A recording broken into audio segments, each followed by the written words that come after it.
All right, now we are live. Let's see. Bing Dang is joined. Robbie Segla. Oh my God. John is there. Man, we have a full house today. This is what happens. Maybe Bing Dang is joined. Robbie Segla. Oh my God. There we go. And now we've got John is there. All right. So maybe we should be joined. Robbie.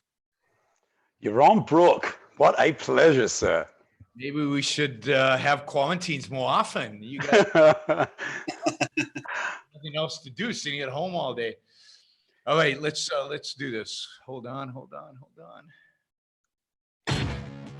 The radical, fundamental principles of freedom, rational self-interest, and individual rights. This is the Yaron Brook Show. All right, everybody. Welcome to Yaron Brook Show on this Saturday afternoon. Hopefully, you're all keeping sane while being stuck at home. Something like 25% of the American population or more now is under command to stay home and not go outdoors. So hopefully, you're all keeping sane. As a consequence of that, though, one of the upsides of this is we've got a full house today in our hangouts. Usually we get about 3-4 people. We've got 2, 4, 6, 8, 10 people online. So I don't know if I'm going to get to any of the super chat questions today, because these guys are probably going to consume all our time with questions. So the way we do this, for those of you new to the hangout, is I basically go around and to all of you, and you get to ask a question. We'll take it in turns, and we'll do as many rounds as time will permit. So let us start with, we'll go from left to right on my screen. So we'll start with Jennifer. Do you think, I've heard the argument that if you're concerned with the violation of individual rights with the lockdowns and stuff, that you're engaging in context dropping deduction? I don't know why that would be context dropping. I mean, I think one has to think about what is the role of government and what are rights.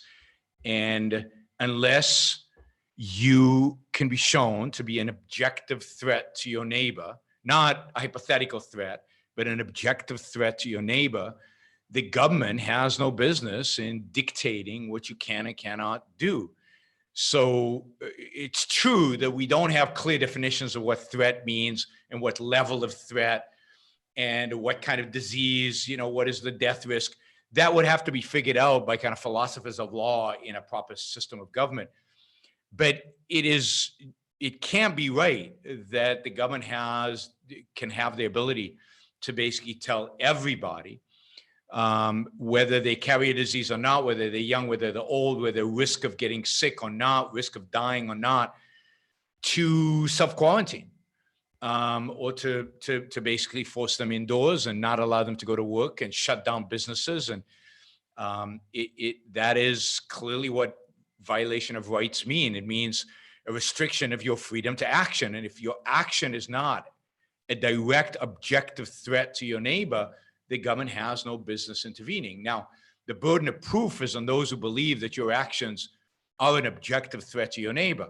They would have to come and show proof of that, not just statistical evidence, but actual proof that you are a threat to your neighbor. And that is the only grounds on which they could restrict you. So, for example, the government can test you, and if you have the virus, they can quarantine you and force you into isolation. They can also assess who you interacted with over, let's say, the last 24 hours and go to them and say they are potentially an objective threat because they were exposed to you. So even though we're not testing them yet, or we don't have the test results, there is a probable cause, reasonable doubt that you are really a threat, and they could quarantine them. But you can't do that ad infinitum. You can only do it as long as it is scientifically and objectively a real threat. And again, for those who doubt that this methodology can work, South Korea has done it pretty well. Now, I'm not saying South Korea is the model for rights respecting government. God forbid that is not the case. But in this case, it's done a fairly good job of minimizing disruptions and minimizing the damage to individual rights that they have done. Thank you. I agree with you. All right. Thank you, Jennifer. Zachary? Let me unmute you.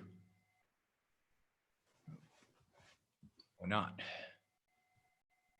There we go. Can you hear me? Yes. Let's see. So, have you noticed any uptick in your viewership? I mean, this is, I guess, one sign of it since this pandemic has transpired. One thing I've noticed is that the content that I share on social media has gotten more feedback, more likes, more people looking, thinking. It's odd that these things happen, and it almost feels like they're required to happen for people to wake up to some degree. Yeah, so definitely there's an uptick in the number of people watching the videos. So every video I put out now is viewed by more people, particularly if it has coronavirus in the title, and it's not just number of views, because that is always deceptive. It's the hours that they watch it, right? The time that they spend on it. The average length of viewership of any one of the videos is expanded, and the number of people viewing it is expanded. So the total viewership has definitely expanded. I am also seeing more action on Twitter, more subscribers on Twitter, the same on Facebook. Facebook, I've got a lot of subscribers, and a lot of them drop me regularly, because every time I put something attacking Trump, I immediately get hundreds of people, unliking me on Facebook. Less so on Twitter, and certainly not the case on YouTube, but on Facebook. So yes, I think that's right. I think at the margin there is but it's not dramatic, right? So it's not like I'm suddenly Jordan Peterson. So it's at the margin. There's a certain group of people that need kind of a crisis to get engaged, and partially they're busy and they've got a life and they got things going on, and this is jolting them, and they want to be engaged. They want some fresh new information. Partially, it might be that they're just now exploring new ideas and exploring new thinkers because of the crisis. I generally don't think these things serve to wake up the masses. But they do serve, crises do serve to wake up the people at the margin who might be sympathetic to ideas if they're exposed to them, and this is an opportunity to expose it to them. The same thing happened after 9/11. I got a lot of visibility in the years after 9/11 because it was radical, it was different, it was interesting to people, and they were eager to listen to a alternative voice, right? A radical alternative voice, because their world had just been shaken and it was shattered. So if we had social media after 9/11, I'm sure everything would have gone up and spiked up dramatically. It did on every other parameter that I could measure in those days. In my very leftist leaning bubble, I'm finding it's really waking them up more than it seems to be waking up moderates. But what is it waking them up to? More authoritarianism. So I think it is. I think it's waking up the collectivists much more. I think the free market people are actually confused right now, because on the one hand, they're free market guys. But on the other hand, how can you be against the stimulus package? And how can you be against the Fed doing what it's doing? And how can you be against quarantining because hey, the world is going to go to hell if we don't do all these things? So their willingness to defend individual rights is limited. But the left, all of this is reinforcing them. So those who want universal health care, this is reinforcing their case. All of those who want more government power, more government intervention, this is saying, look, the market can't handle this. We have to have a strong government. That's the only way we can handle it. So you're definitely seeing a spike on the other side. And I fear that this is one of those crises, just like 2008, where I saw our side losers certainly in the long run, but even in the short run. Now, after 2008, we had a Tea Party, which seemed like a victory at the time. I'm not sure we'll even have that this time. I really think that this is going to be a real victory for statism post coronavirus. I really think the world will be worse off after the crisis than before. Yeah, who wants to look like the advocate of death? Yeah, Darius. Thanks, Yaron. Thanks for having us. Well, with this large group, I guess I better pick my top question in case I don't get a second chance. Let's see. Okay. Well, I'll go with this one. Have you seen the Grumpy Economist's most recent blog post about group testing? I haven't actually. I should. Okay, I think it's in the last, like, this morning or maybe last night. It's one of the kind of most clever thoughts I've heard in a while now. Really clever. This crisis has started, but the idea is, yeah, we don't have enough tests in the U.S. for everyone, obviously, like they have in other countries. But you can apply a simple concept for computer programming and test 32 people at a time by metaphorically spitting in a bucket, but in reality, you use swabs. You test them at a time. Most likely, most 32 people groups are going to test negative, and now you've identified 32 people who are safe and can go back to kind of the world. Occasionally, you'll have a positive, and then you cut the group in half into 16s, and the computer programmers on the call will recognize that as the bisection search method. Binary search. Binary search. Thank you. Yeah. No, I think that's clever. But just on the good news side, I just read that they've just approved a test. I forget from which lab, a lab in Chicago, a company, a biomedicine company that can give you a result in 5 minutes. And it's already a machine. The machine itself that reads the test is already in a lot of doctors' offices. So all you need now is just the solution, right? The actual testing kit. And they'll get a positive or negative. I think positive result in 5 minutes, negative in 13. And I guess in between is inconclusive, but they'll be able to test much more people much faster. They can produce, I can't remember how many hundreds of thousands of these tests a week. But yes, look, I have no doubt that if you put smart people, and the smartest people are in business typically, if you put those smart people in business and in academia together, these problems of testing can be solved quickly. It's the bottleneck is not there. The bottleneck is government. The bottleneck is the regulations, the approval process, the distribution, and everything else, and the instructions. So that is a really clever way of doing it. I would have never thought of it.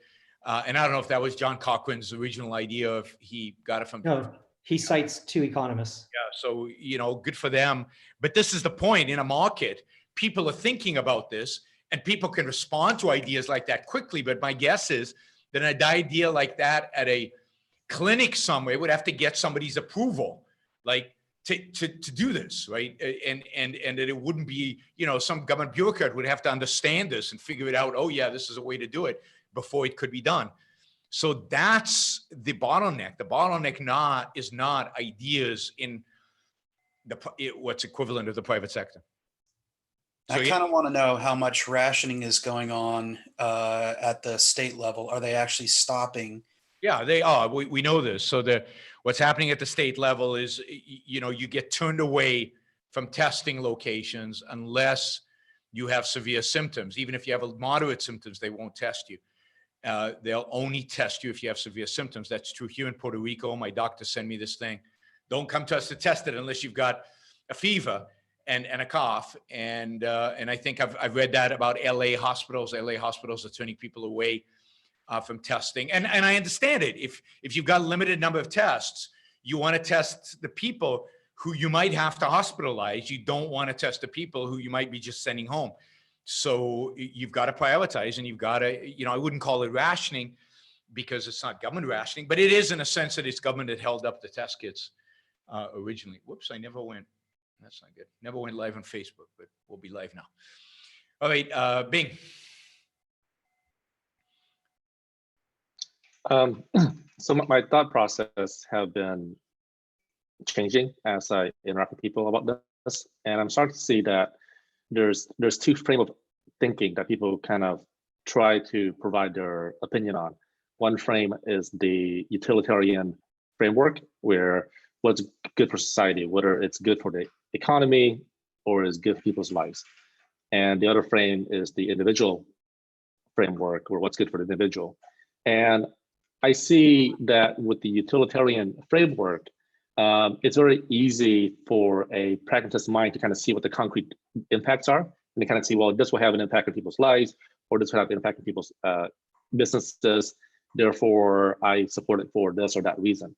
With the individual framework, the distance between the concrete benefits of people's lives and the principles is a little bit broader, meaning with the individual, well, if there's no government regulation, then people can choose to use, let's say, construction masks that are used by construction workers or painters. Instead of having to only use those kinds of masks, they can buy equipment from manufacturers who have the ability to quickly change their manufacturing models to produce respiratory systems, rather than only those that are approved or those that Trump chooses to mandate to make those equipment. There's like a whole long, complicated reasoning process that you would have to go through to go from the individual making these choices, creating these positive benefits. So it's almost like it's a much greater challenge to convince people who are pragmatic in terms of like, well, okay, well, I see what you're saying sounds good, but what are the concrete benefits? It's a much harder, much longer chain.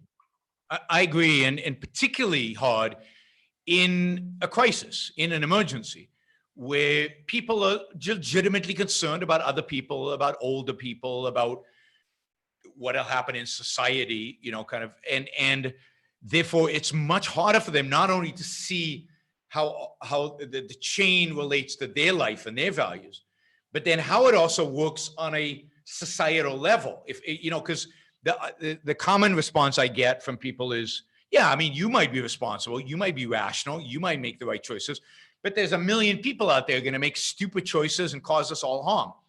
And even, you know, so it's hard enough to see that chain even in the individual life and the choices you make for yourself. Now see that, extrapolate that over a population where each individual, and people get scared because they don't, you know, they've been learned not to trust reason, not to trust rationality, not to trust their fellow man, and also not to believe that people bear the consequences of their own actions. So, you know, if I'm paying for your healthcare, then suddenly it matters to me how you behave, right?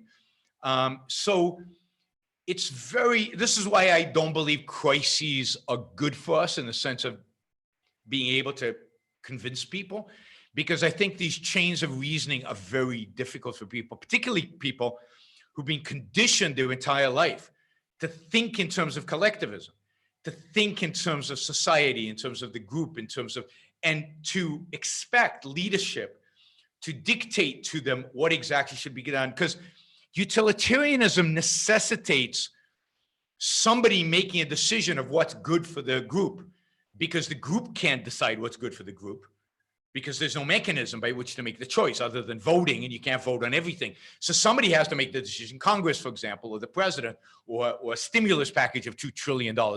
Something has to happen. So the utilitarianism is so much conditioned into their mind. And you're right, pragmatists latch onto utilitarianism as the only morality or pseudo-morality that they can even understand, that they can even put together. And you know, it comes naturally to them. It's easy, it's simple. Somebody else makes the decision and they're making it in the public interest, in the common good for all of us. And it's easy then not to think for yourself. Egoism, individualism requires people thinking for themselves and really, really thinking, right? Which is what you're describing as this chain of relationships and this chain of hierarchy of values and chain of causal relationships. That's real thinking. Most people don't know how to do it as applied to their lives. They might know how to do it in their narrow profession, in their narrow field, but not as it applies to living. And in a crisis, it comes much easier to them to shut down their mind and give the authority to somebody else to do it. All right. Thanks, Ben. Okay, let's go to John.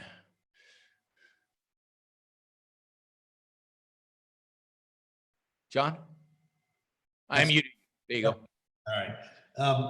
Yaron, would it be appropriate? Got two John, sorry. Yeah, that's all right. Confused. All right.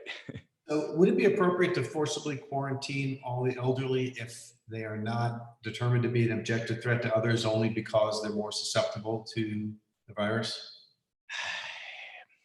Not in a free society. But we're not a free society. So why might it be? And you'd have to make this would be hard to do, but you'd have to think this through. The only reason that you could imagine that is because of our healthcare system is not free. And because our healthcare system is in a sense free, that is that to the elderly, the irresponsible behavior could cost you and me. That is, if they go to the hospital, we're paying their bills. If they get chained to a machine and have a doctor and nurse full time at their side because they behaved irresponsibly, we are now having to pay the bills. So I could imagine that because of that, in a mixed economy where we're violating rights anyway, and part of the violation of rights is Medicare and Medicaid and regulations on hospital and regulations on doctors and the millions of regulations that force us to pay for their health care. That in a context like that you might be able to do that. But in a context which the person pays their own bills or an insurance company pays. Now, if I were an insurance company, one of the provisions I would have in the insurance policy was, in the case of a virus, you follow best practices. And if you're asked to isolate, you isolate. And if you don't, we won't pay your bills, right? Of course, that's unthinkable today, right? These evil insurance companies. But that would be a rational insurance policy. Under those conditions, I'd say, no, it's their responsibility whether they take the risk or not. But if you're paying for it, then I think it's more of a question. And I have sympathy for the idea that what we should do now is, beyond test and quarantine the people who have the virus, we should isolate people over the age of 70, over the age of 65, or whatever the age is, right? So I have sympathy for that because of the world in which we live and because we don't live in a free world. But in a true rights-respecting government, you couldn't do that. All right, the other John Bobbin. You're muted. Let me unmute you. Go now. All right. So with this kind of the political leanings I've noticed from people on the left and the right seem to have fallen away in the middle of this. And it's now just an acceptance of this totalitarian push, no matter if you're left-leaning or right-leaning, and which seems to just sort of validate that everyone kind of falls back to altruism in this case. And I even get the sense that there's a bit of virtue signaling mixed in with that, because how would it look if you just sort of threw away human life for your political ideology or what's best for you? But again, it seems to only come from people who are going to pay limited cost to this, people who know their job is on the other side of this, or you know what I mean? Like, they're not going to pay a cost. So why wouldn't you default to altruism? Because it looks good on you. I think that's right. But it's also the default in times of crisis, because that's what you have in your subconscious.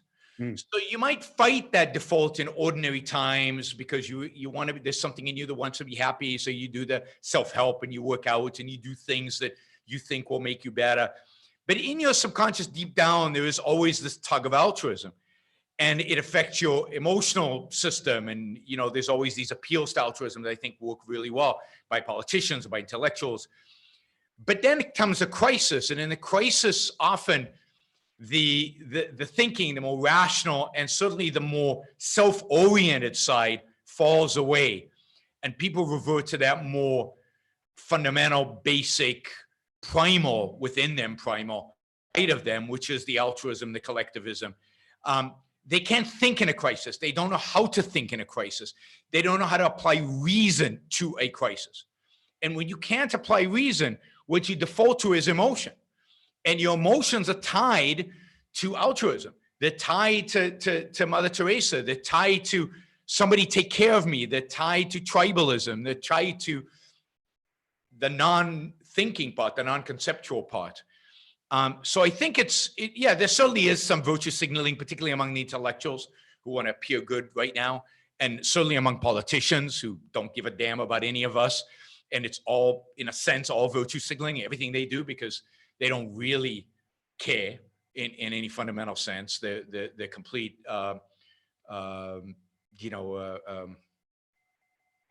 narcissists, and they don't really care. So with them, it is all virtue signaling. It's all pretense. It's all pretending. It's all. But I think for most people, it's just the default when they can't think themselves. They can't think about this, and they're afraid, and they're scared, and emotions are dominating. Right. You're on to your point about altruism. I mean, I'm seeing a big uptick in people invoking the concept of the greater good, social contract. People are dropping those terms left and right now, like it's nothing. Even Gavin Newsom in his California order invoked we have a social contract to each other. Yeah, no, absolutely. Now, by the way, can you guys hear me? Yeah. Yes. Can you guys see? Can't see you. The video? No, Yes. I see you. I don't see you. I'm moving. Do you see me moving? I can see you. I can see you. Moving? Everything's fine in Zoom. Yeah. Looks fine to me. Looks good from here. You look very well. Okay, that's weird because my computer's completely frozen. Well, you just froze now. Now you're frozen. Now you're Yeah, frozen. it's frozen for me. I blame that immigrant from Zoom, damn it. Yeah. I put this on his head. What I'm gonna It does look like the YouTube stream has died too. Oh man. Good times. That is frozen. All right, let's reestablish. Yaron, work your magic. Well, I'm seeing us chattering. I guess we get to take over now. I know, it's on our shoulders. Jonathan, you're the media personality. Why don't you get us started? No, wait. I want Welcome to the Jonathan Honing Show. let's see if we're on. Let's see if Yaron is still on. Is he still on Taking YouTube? questions, Jonathan? It could be a Puerto Rico thing. Oh man, we are still on YouTube. Oh, really? Yeah. All right. Yeah, Our chatter, probably. Who's gonna host the Probably show? your watch what you say. it's Jonathan, I have a it's question for Yaron's you. connection. Hey, Jonathan, can we talk about the Andrew. market while we're Join waiting? the meeting. Sure, we can talk about. Well, I mean, this is Yaron's time. I'm not gonna. It's not. Well, I'm not gonna. You know. I have some market questions that apply to the both of you. So, real quickly, 15,000 Dow. Are we going to see that? Honestly, Robbie, I don't know. Oh, come on now. We don't know because that's not what we do. But if you I ask think me it's about going lower. my space, I'll tell you what's going on. So tell me what's going on in your space. Well, I'm seeing things in the market that I have never seen and no one alive has ever seen before.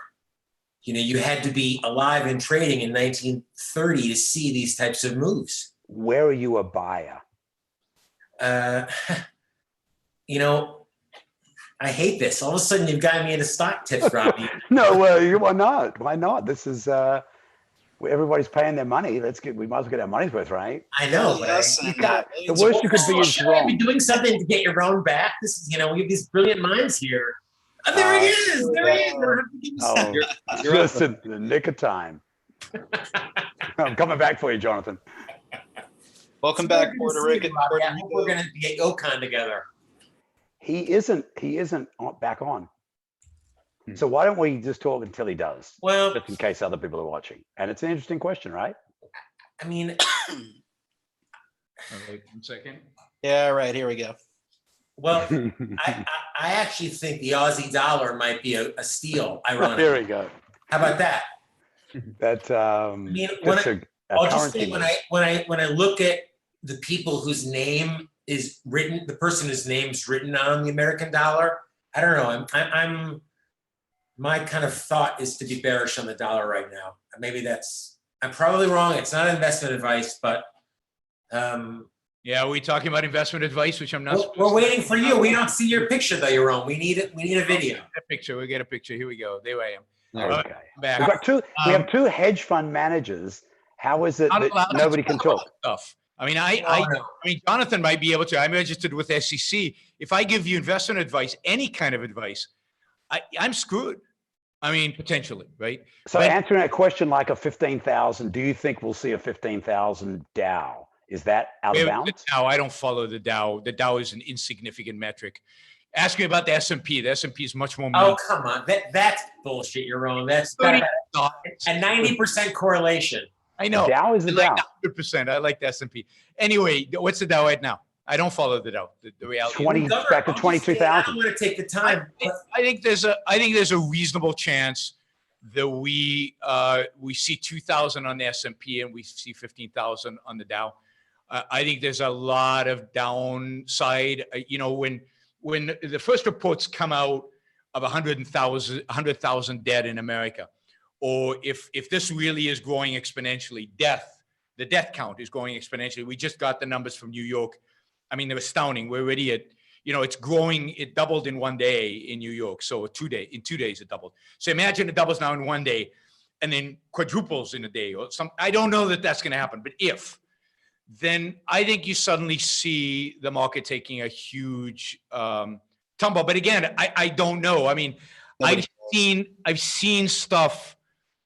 Not last week, I saw stuff in the market that I have never seen in my life. That's exactly what I just said. That is exactly what I just said. Life, including 2008. Now, 2008, there was other stuff that was crazy. The Fed is cleaning that up. It's providing liquidity in areas that locked up in 2008. But in the stock market, trading stocks, I have never seen what I saw 2 weeks ago, or not 2 weeks ago. Yeah, a week and a half ago. A week and a half ago, stock movements that were stocks going 40% down, other stocks going up in the same sector, same quality, same thing. No reason that other than somebody was dumping and somebody was covering shorts, and it was huge, and there was nobody to correct. Right? There's usually correction. So I don't know where the market's going because the level of volatility. The steepness of the decline is unprecedented. I mean, the VIX, which is a measure of volatility, something people trade on in terms of the measure of volatility, has been at these high rates. If it stays at these highs, the prediction is we're going to zero, right? Now, that's not legitimate prediction, but it suggests that people are very, very afraid in the market and really, really worried. Can I quickly chime in, Yaron? And I don't want to get in because someone else's question was being answered. I think. I didn't burn my question. I don't want to think of that. But that was just a filler while Yaron was gone. That's not my real question. Yeah, I got a good one for Yaron. Well, just quickly, Yaron, would you say that if you look at history, to some extent, the panic comes when government starts getting involved because who knows what it's going to be, what they can kind of intervene. And I'll just put this, say, as a market participant, that's when I have to throw my hands up because, the government involvement on every level makes trying to invest. It makes me very short term, I'll say that. And I'm investing like I used to trade on the floor for 15 minutes at a time. Because how can you look 30 years out? You don't know what the rules are going to be in a month from now. Yeah, so I'm longer term, but I'm very hoping that things turn around. But no, I think you're absolutely right. And if you go back to 2008, bank stocks plummeted. When TOP was proposed and passed. Before TOP, they'd gone down in 08, and then they kind of staged a rally, and they were kind of stabilizing. And then Paulson comes up with TOP, and stock prices collapse, some of them 80%. So often it's the bailout and the particular form the bailout takes. And we'll see, we haven't read yet exactly what's in the $2.2 sorry. We don't want to forget those 200 billion, that's the 0.2. The $2.2 trillion bailout and all the Fed programs. The exact nature of that, how it's going to impact the economy, all of that is, and then what a government's doing in terms of shutting down industries or opening up industries or forcing industries to change production, that is going to dictate a lot of what's going to happen in the marketplace. I agree completely. It's much more uncertain than the actual threat of the virus is the question of how government will react. And are we talking about President Trump or President Biden here? Well, I mean, I think that The most same of the thing. fight, this is going to be on President Trump. But it still will, the virus will still be around after November. There'll still be plenty of opportunity for whoever's president to screw it up royally. But I see no reason to believe that Trump hasn't already screwed it up royally and won't continue to screw it up royally as we move forward. So it's not like I trust the economic team that Trump has around him right now, or the economic team that anybody out there has around them. I think it's a bunch of either yes men or statists that dominate both. Yeah, Jonathan. And Just very quickly, I mean, Stephanie's, a lot of people are saying, look, is the market up or down? And just a recent history in our own, Japan, which has become the king of this, it wasn't hyperinflation, but they used to say the lost decade, well, it's been fucking 3 decades now, excuse my French. But that's my fear, is just all of a sudden we become a laggard, weak, kids living with their parents till 35, no new jobs, and a real, that's another alternative to what all this intervention brings. I agree completely. I do not agree with the Peter Schiffs of the world that this is necessarily going to lead to hyperinflation. It could. I'm not saying it won't, because it could if the right combination of factors happen. But I think much more likely is what Jonathan just said. Much more likely is stagnation for decades. And I don't know relative to whom, because I think everybody's going to stagnate, because I think the whole world is screwed. But certainly in terms of our history, we're at a point in time where we think that 2% growth is amazing, because, that's what we've had under Trump. We could easily enter a decade now of 1% growth, no matter who's president, because of the things that are happening now. And that presidents in the future will to undo this will be so difficult. You'd have to be engaged in such dramatic action that it's going to be very, very difficult to undo. When you put in $6 trillion into the economy, the malinvestment, the misallocation of capital, the distortion of market pricing and market processes, there's no way to overcome that like this. There's no way to cut taxes and everything will be good, or deregulate and everything will be fine.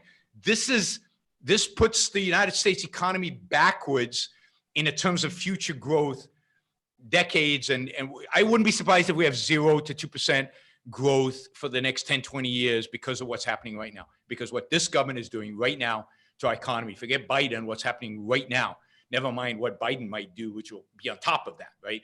So it's not like we're likely to see a laissez-faire president sometime in our future fix everything, right? We're likely to see a president in the future double up on everything that's being done now. Can I just say one thing? I mean, Yaron, what you're describing, I've been doing a lot of reading. Yaron said that, and I don't want to monopolize, but you would have studied history if you had not studied finance. And Ayn Rand obviously studied engineering. I actually studied engineering originally. Right. You talked about a love of history, and I know Ayn Rand studied history. I've read about Hoover had like a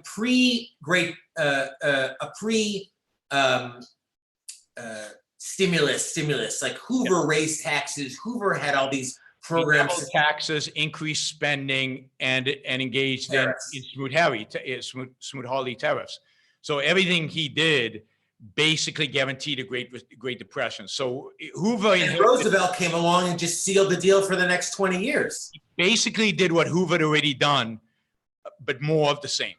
And indeed, Hoover ran on a platform. When he ran, and this is why Ayn Rand voted for him, in 1932, when FDR ran, he ran on an anti-Hoover, non-interventionist platform. He ran as a laissez-faire president. And of course, as soon as he got into power, he doubled up on everything Hoover had done. So, and then of course, Ayn Rand never voted for him again. So that's politics. All right, Robbie, and then who am I missed? I've got, David Strasberg has joined us. So we'll go to David, and then we'll go to Jim. I think we haven't asked Jim. So Robbie, David, Jim, in terms of questions. Okay, thanks, Yaron. Sure. So I have a question about billionaires. Since we're talking about the market, we can just segue easily into the opportunities. All right. So there's all this doom and gloom, and I get it, and I know how you like to talk about that kind of stuff. But inside all of this are incredible opportunities, and billionaires are making big moves, it seems, into almost decimated industries, right? Warren Buffett took a very big position with Delta Airlines. Carl Icahn has a huge position now with Hertz. Mark Cuban got into is in the Live Nation, takes a big position in like live events. What's going on with billionaires who are buying into these what we would consider almost decimated industries? And as a two-part question, I don't know if you can still talk about it, but are you still shorting Texas banks? Is that a thing? I'm in Houston, obviously dealing with a lot of Texas banks. Luckily, I was short some Texas banks going into this, so I was a lot of Texas banks. So go ahead. Fortunately, I was also long Texas banks, so I lost money on my longs and made money on my shorts. But look, capitalists are very opportunistic. They know how to see the best within an industry. And every other crisis in American history has seen massive declines and a recovery. Sometimes the recovery takes 15 years, like in the Great Depression. I don't believe it's going to take 15 years this time in the stock market, even though I believe that we're heading towards slow economic growth. And by the way, I was right in 2008 to predict slow economic growth. That's what we've had since 2008. But the stock market has done well. And the Fed, by pumping liquidity into the market, is guaranteeing that the stock market will probably do okay in the future. And what people like Warren Buffett are very good at doing is picking the best in an industry, buying their stock at the bottom. He did the same thing, if you remember, with, I think it was Goldman Sachs during 2008. He bought them at the bottom. And of course, took a ride up with them as their stock appreciated in the early 2000s and made a fortune. I think he's doing the same thing now. I think smart money, and I'm not seeing just billionaires do this. I'm seeing a lot of the hedge funds are going out there and saying, hey, we want to raise money to buy stocks really, really cheap. Now, they're not saying they're going to buy it tomorrow because none of us know where the bottom is. And these guys are not necessarily, and I don't think Warren Buffett would say, I'm buying Delta at the cheapest it's ever going to be. I think he's picking his spot. He already bought, and it's already off 50%. Yes, exactly. Where he bought. So but he is being crushed with the Delta thing. That over time, Delta, for example, is probably the best airline in the U. Is definitely the best airline in the U.S. Probably one of the best airlines in the world. Delta, I read a little bit about airlines because I fly so much. So I know a little bit about these guys. Delta is probably structured the best of all the major American airlines to handle the storm. Buffett knows all this. He comes in relatively cheap. He's willing to take some downside because he knows that he's not a short-term investor. He's not investing in 15-minute increments. He also knows the government's going to bail them out, which he also knew about Goldman Sachs. He would have never given money to Lehman, but he gave money to Goldman Sachs because, hey, Paulson was a Goldman Sachs guy, right? So he knew Goldman would get bailed out. He did the same thing with Salomon Brothers in the early 90s during the S&L crisis, the real estate crisis in the 90s when Salomon Brothers got crashed.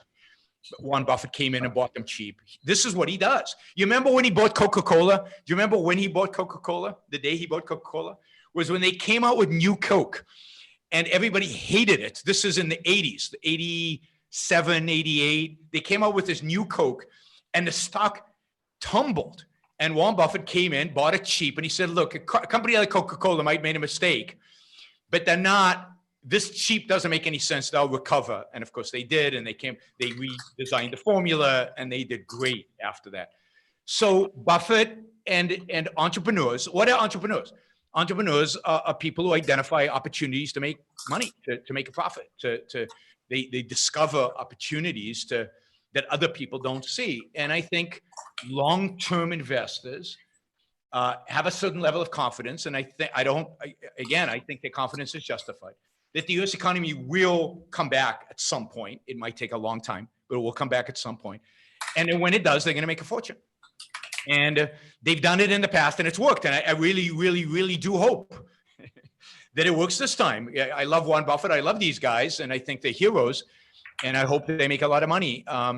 In terms of Texas banks, I am both long and short Texas banks, and I'm you know, and I try to have both. I don't take positions one direction because part of my strategy is long and short.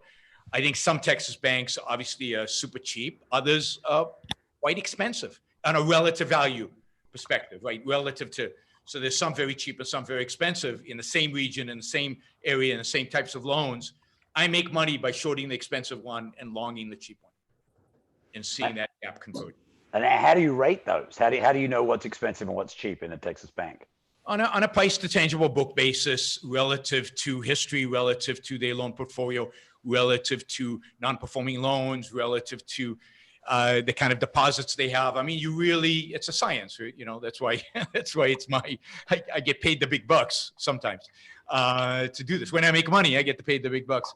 So yeah, I mean, this is basically what I do. I mean, we manage you know, somewhere $200 to $300 million basically doing this of other people's money. So it's to try to, and mostly we make the money, not so much the last few weeks, but mostly we make the money. Thank you. Look, I know I don't get a chance for a segue, but as a segue, let me just see if I can jump in real quick.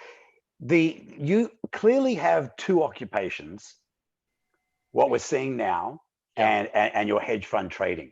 What are and I find myself having a couple of directions. What are your sort of best strategies for managing not just one focus, but two obviously important focuses where, how do you do that? Do you flip flop throughout the day? Is it one day this, is it the morning this, and the afternoon that? How do you? So first, let me say that I've always been like this.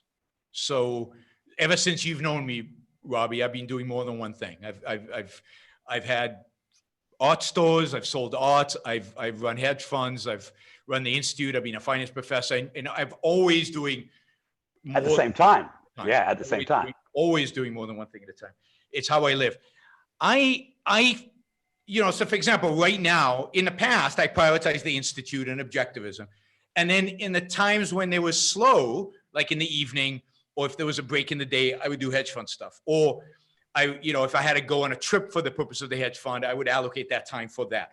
But that was what I would allocate the open times. Right now, I prioritize the hedge fund because you always have to have a priority. And what I do is if I have a lull in what's going on in the hedge fund, then I'm reading news, I'm reading commentary, I'm going on Twitter and being obnoxious. I'm doing this kind of stuff. And the shows are usually in the evening. And depending on the topic, I don't have to prepare a huge amount. Most of my preparation is just reading the news, which I can do in between what I'm doing the rest of the time. But I use the lulls in the main activity to do the work necessary to engage in the thing that I've identified as the more minor activity. So you flip flop though. You can weave. Flip flop all the time. Yeah, it's not like 2 hours here, 2 hours there, no interruptions. No, I flip flop all the time. So I could take an investor call, you know, engage in some news and some social media or whatever, then do another investor call, then call my partner, then do some research, then go back to reading the news. But it's not a schedule, and I don't even know at the beginning of the day what it's going to look like, because particularly in the weeks like that we've had the last few weeks, where things are happening out of nowhere, I'm constantly ready for something on the hedge fund, but on my downtime, I can engage in this other activity. Thank you. All right. Go ahead, everybody. Sorry about that. David, your turn to ask a question. It's good to see you. Sure, good to see you guys. Why do I think of the Brady Bunch when I look at my screen? Yeah. Oh, yeah, we can do a Brady Bunch screen. There you go. There's the Brady Bunch. So, my company owns apartment buildings, and we own apartment buildings in Chicago and Austin, Texas. And in a few days, rent will become due. Both in Austin and Chicago, they've announced that they will not enforce evictions. Yep. So there will be no penalty for not paying your rent. Yep. And of course, we're still obligated to pay our mortgages, and we're still subject to foreclosure. How long do evictions typically take in Chicago? Well, in Chicago, they take a long time. It is 45, 60 days. In Texas, shorter time. So how does one handle the inequity of that situation? I mean, it's the world in which we live, and it's irrational and unfair, particularly given that they're now mailing checks to people, checks that they're mailing with the taxes you pay, disproportionately because you ain't getting a check, right? And I'm not getting a check, but they're getting a check and they should be paying their rent with that check. I mean, this is the injustice at a very concrete level, the injustice of the world in which we live, and the injustice of government being able to unilaterally just ignore property rights and pay no attention to property rights. And it just should make you furious. It should make you really angry. And there's nothing you really can do about it, because if you go and you try to insist that people pay rent, then they're going to complain to the authorities, and you can't evict them anyway. And what are you going to do about it? There's nothing really you can do about it. I have some, can I say something, or? In this context? Yeah. Sure. Oh yeah, I have a couple of rentals, and one of my partners I own a rental with. She was mentioning in Toronto, one of the bigger cities in Canada, renters were trying to get a mass of people together to band together and just say we're not paying rent, like almost like unionize people who rent. And it's this ideology of the haves versus the have-nots, and anyone who's a landlord probably goes to bed on a pile of money, and then they don't deserve the rent, and these people just feel like they just shouldn't have to pay. No, absolutely. This is this idea that I mean, it goes back a long time. It's that the owners of property, the owners of capital, do nothing. They are basically exploiters, and this is the opportunity to fix that, or at least give reprieve to the poor people who you should be able to. Some of these people legitimately can't pay their rent, but you should be able to replace them with people who can, so that you can pay your bills, right? Or negotiate. Or negotiate with them, but you can't negotiate when they have all the cards, when they have government on their side basically telling you you can't evict them, you can't foreclose them. But this is, and the stimulus bill and a lot of these local things, they have so many things like this, right? That are basically designed to scoop people who have, to scoop the productive, to scoop the people who are actually going to have a chance of getting us out of this economic mess, for the sake of those who are suffering or perceived to be suffering. So this is altruism in action. Yaron, can I talk to the rent? I'm the rentee, right? So I own a chain of Planet Fitnesses. So Sure. David, I have landlords like you who are expecting the rent, who are going to get paid the rent. But then I have thousands and thousands of members who I can't charge. So and every restaurant I go to, right, or used to go to, right, these people have no revenue. Yep. It just stalls. Now, we're going to pay our employees for the next 60 days and then see what happens. But for the most part, everybody I know in the fitness industry has laid off their employees. But still, they have landlords like you who expect to get paid. Yet, guess what? Every one of our customers expects not to pay. So is there an inequity there? Well, then of course there's a banker who expects to be paid by David. Right. He has recourse against David, whereas David doesn't have recourse against you if the city has declared he doesn't have recourse against you. So, no, this is the problem with government action, that it screws, in a sense, everybody, right? Except the people at the very bottom of the chain, right? The people at the very bottom of the chain are the beneficiaries of everything. But everybody along the chain, from the fact that you're not allowed to serve gym. I mean, imagine if you were told, Robbie, you can keep the gym open, and now you have to be safe. You have to do it in a safe way. I mean, I don't know if you could come up with a way to do it, but my guess is you might. I mean, there might be a way to keep the equipment clean, to allow only 10 people into the gym at a time. I don't know. I mean, there are ways in which, as an entrepreneur, you could think of solving the problem. And then you would have some revenue, so you could pay some rent, and then you would go to David and maybe renegotiate the terms, and David would go to the bank and hopefully renegotiate his terms. But we're in a position where you're banned from negotiating a better deal with your customers and providing them with a service, an entrepreneurial service. Therefore, and you have no interest in negotiating with David because the city has just told you you don't have to pay him. And David can't go to the bank because everybody hates banks. So, they're not bailing the banks out. So the bank is going to go after David. So the whole thing is perverted and distorted because of government action. And there's no way to undo it. There's no way to say, Robbie, you're right. David's wrong. David's wrong. Everybody's wrong. No, I still have to pay David, though. There's no getting out of paying David. Evolution of short-term coronavirus business liability insurance. That could be a solution. Well, but you need to have that. And again, given the way insurance is regulated, we don't really have a free market in insurance where insurance companies can be innovative and think about these things. But I can dream. No, you might, because you're commercial property, you might have to pay David. But the fact is that his renters don't have to pay him because the city of Austin said they don't have to pay him. And the city of Chicago said. David, you want to follow up some? An interesting aspect of insurance, to bring that subject up, most retailers have loss of rent insurance.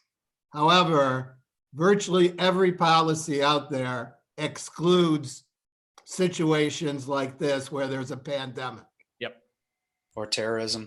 Yep. Or terrorism. So even insurance wouldn't cover this situation unless you were negotiated a policy different than the standard policy that's typically offered. And it is interesting, and I don't know the answer, but I in a free market, in a real capitalism, would there be insurance for a thing like a virus and other things like that? Because it seems like a virus is one of those things like earthquakes where you should have insurance, right? Where because it's such an extreme event, that's the kind of thing you want insurance for. But I guess it's systemic, so that's the challenge of insuring systemic risk, because you get spread out. It's hard to diversify the risk away, particularly in a pandemic, even more than in terrorism.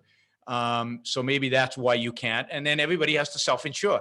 I mean, the reality is we all have to self-insure. That's what savings are called, right?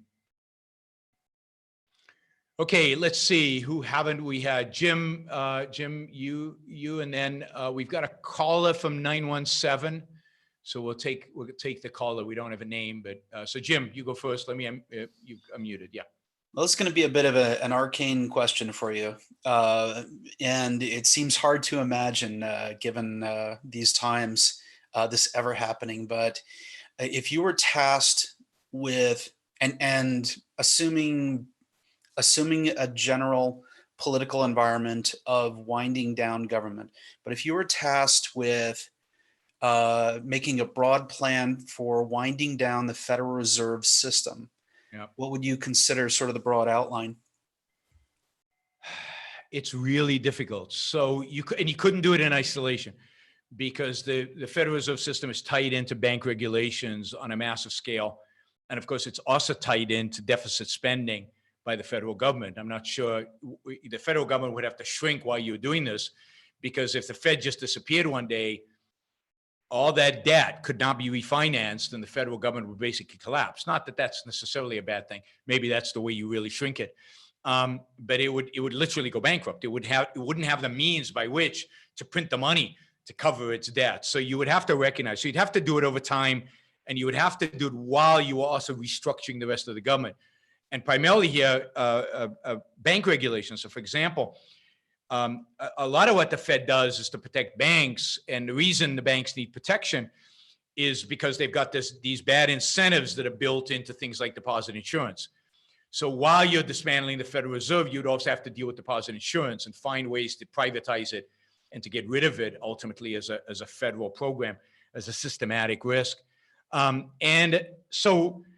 the broad outlines would be, I would do it over 4 years, because you'd have to give it enough time. I would set a date, and I would say, at this date, money, the price to dollar rate, the price of gold in dollars is going to be fixed. So I'd let the market determine the price of gold up until a date, letting them know what the date is and letting them know that at that date, dollars become fixed exchange rates of the dollar and dollars become money, right? So you do that during those 4 years. Then you start unwinding all the different facilities, all the different regulations, all the different provisions that the Federal Reserve engages in as a lender of last resort, as a supply of liquidity to the market, as the determiner of interest rates, all these things. So for example, even in the world in which we live today, there's no reason the Fed should determine interest rates. It could just let interest rates float and just change the money supply, but not make any statements about interest rates one way or the other. So there are a lot of things like that it would have to do, but a lot of it is technical and beyond my pay grade. So a lot of it is stuff I don't know. All I would have is the outlines of how to do it. And you would have to do it in time because you would have to this is a massive market adjustment and you would have to let the markets adjust. But you need a 2 to 4 year period in which you transfer to gold, and you need a market price to convert the gold into dollars. So you need to give the market a date on which you do that. So that's the one idea I have. And then the rest is just phasing out regulations. And you have to do that in a smart way so you don't create crises in the meantime because of all the distorted incentives that you're providing as you're unwinding the regulations. That's clever. I never would have thought of pegging the dollar to gold as a Don't plan. even think I thought of that. I can't remember if John Allison told me about it or somebody else told me about that idea, but it's an idea that's out there among kind of free market economists. And obviously, I've thrown an assumption in there, and that assumption is that people are ready for deregulation. Yeah, you Until can't get people rid are, of we the can't. Fed independent of that. That is a necessary assumption. All right, we've got somebody on the phone, 917 area code. If you want to ask a question, I'm going to unmute you. Hi, who's this? Hi, this is Andrew. Hey, Andrew. Ask away. Hi, Yaron. Hey. So I wanted to get your take on what a rationally egoistic approach to empathy in this situation is. Personally, I've gone from religious altruism to objectivism, and that transition in philosophy has required me to substantially rework my empathy response. And I really had a long struggle with kind of feeling bad for other people's problems that weren't my fault. Now we have this situation with Corona, and these issues kind of garner my attention for obvious reasons. And somebody on Twitter said something about Trump of how he has resentment towards people suffering.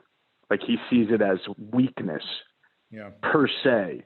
And I agree with that observation. I think he is desensitized from his humanity. And I think that trait is shown in a lot of alt-right type people. There are actual people in this situation, healthcare workers, for example, who I think it's good to identify with their struggle, not being able to see their kids for 2 weeks and that kind of thing. And it brings you in touch with your humanity.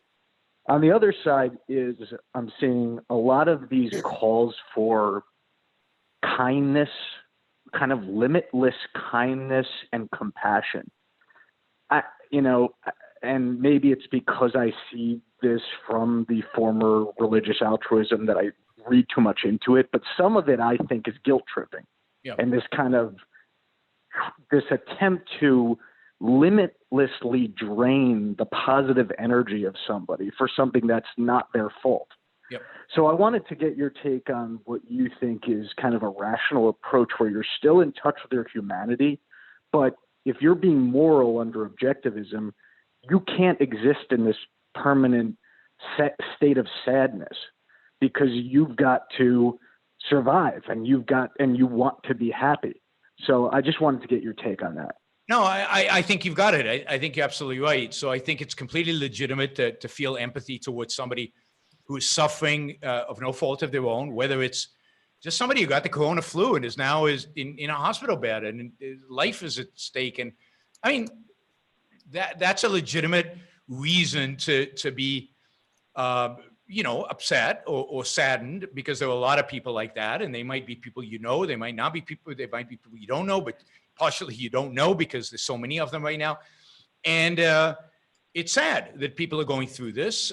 Certainly the healthcare professionals that are putting the effort on the line here and really exerting themselves and exhibiting real values and real real pro-human life values of working hard and being productive and saving somebody's life, and values that we want them to have because our lives might one day be in their hands. So, we certainly want to and should sympathize with their struggle. But there has to be a limit to that, right? It's them, us. So empathy doesn't mean you are them. It means you understand their plight. You understand their suffering. And I think it's legitimate to understand, to feel, but no, you can't let your feelings overwhelm you in any situation, right? You're not dominated by your feelings. So you have to recognize that people are suffering and that is sad, and feel that, and yet still be able to use your mind and focus your attention and focus your mind on the things you need to do to improve your life, to survive in this mess, and to guide your life towards a better outcome. So, I think being human means, part of being human is to recognize suffering that is not somebody's fault, and the difficulties they're going through, and to appreciate that. And at the same time, be able to fully orient oneself towards one's own life and towards one's own success, and make sure that the one doesn't interfere with the other. Feel enough and be aware enough of what's going on in the world to help you deal with what you have to deal with in the world, and to make it possible for you to feel a part of the world, right? To feel part of what is going on in the world. So it's difficult. It's very easy in times like this, and I feel it myself, because unfortunately I read the news a lot, right? And I don't watch television news, so that's a good thing. That keeps me sane, I think. But I read a lot, and it's depressing. And when you watch the market do what the market does, and when you think your livelihood is dependent on this crap, and you think that like David was before, you think your livelihood is dependent on decisions made at City Hall in Austin, or decisions made in City Hall in Chicago, one of the most corrupt places in the planet, right? And yet they are determining your business's fate. Everything, all the blood, sweat, and tears, and money and capital that you have put into it is now completely at the hands of some bureaucrat. So it's very difficult to stay positive, engaged, and focused on success in life when there are people suffering all around you, and to some extent not for their own fault, but because of bad government, bad agency, and to stay sane through all of this. I find it difficult, and I think a lot of people find it difficult. All right, let's see. Let's go back to another round. Let's go back to Jennifer. That reminds me of something I was going to ask you before. Yep. If you've ever heard someone say, don't be upset if you don't have any shoes because someone else doesn't have any feet. You ever hear that one? Yeah, it's a good altruistic guilt. Yeah, people, when I think about that, someone will say, well, don't feel bad because someone else is worse. But if I know that someone else is worse, then I just feel even worse. I mean, you're supposed to be glad because someone's worse? That doesn't make any sense. Yeah, it doesn't make any sense. And the whole purpose of it is guilt tripping.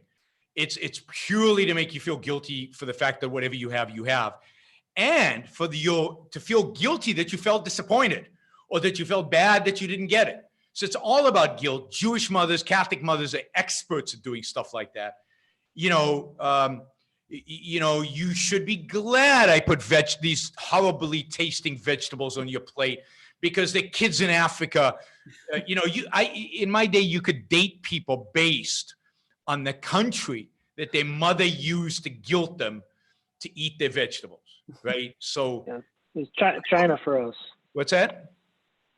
China. I said it was kids in China for us. It was kids in China. Then there was kids in the 70s. There was kids in Bangladesh in the 60s. when I was little, there was kids in Biafra, which is a region in Africa. So you can literally date people based on what their mother used to guilt them into eating their food. And it's all about guilt. And you have to resist that. You have to resist that. Your values are not measured relative to other people's values. Your value. It's even worse in a way that you have to feel guilty for feeling bad. Yes, you're feeling guilty for disappointment. But if you don't have that guilt response, then you're just being encouraged to overeat for some reason because somebody else isn't eating, and that's kind of how it came across to me. And I'm like, so me eating more makes them what? It's not like doesn't make any difference I to was them. trying to piece together how me eating more helped them. It doesn't, but it's all about guilt. It's not about anything practical. And this is, of course, what some of us kids told our mothers, right? Send it to them. Eating this doesn't help them. You can't ship this food to them. They won't, it doesn't make any difference. But it doesn't matter because the purpose of this was not to elicit an actual action. The purpose was to elicit guilt, and for no other reason than guilt, because Jewish mothers, Catholic mothers, and priests and intellectuals know that guilt is a very powerful tool by which to control you. It's a mechanism of control. Nothing else.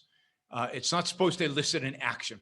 On the topic of guilt, is that I don't know that I've ever truly felt guilty about much of anything. So I don't know. Is that something that people are born with, or it's trained into them, or they're susceptible one way or another? It's just based on their psychology. That, I mean, I don't know. Maybe this is something you haven't read about, but some people function heavily out of guilt, and some people don't. It's just not part of how they're built.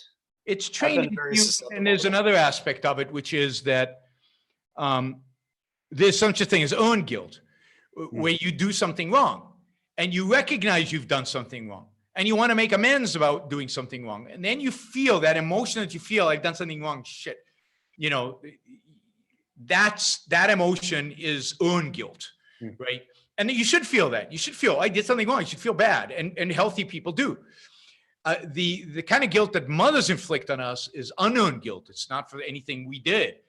And that's hard to instill in some of us. I don't think she was very successful with me, but I think my mother was quite successful with maybe my siblings, right? So it depends on your own psychology and your own ability to resist the implication that you're guilty for something when you're really not.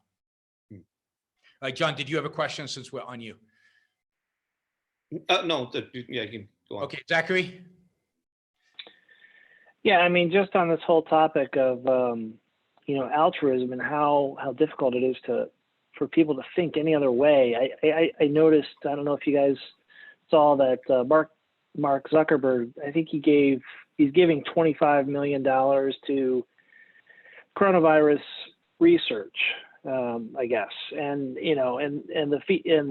he's criticized for this because it's 0.02% of his wealth, but even beyond that, people are defending him with altruism too. They're saying, well, that's still a lot of money, without really saying what it'll be used for. Is it actually going to create value in this situation? Is it actually going to be useful? And is it value to him?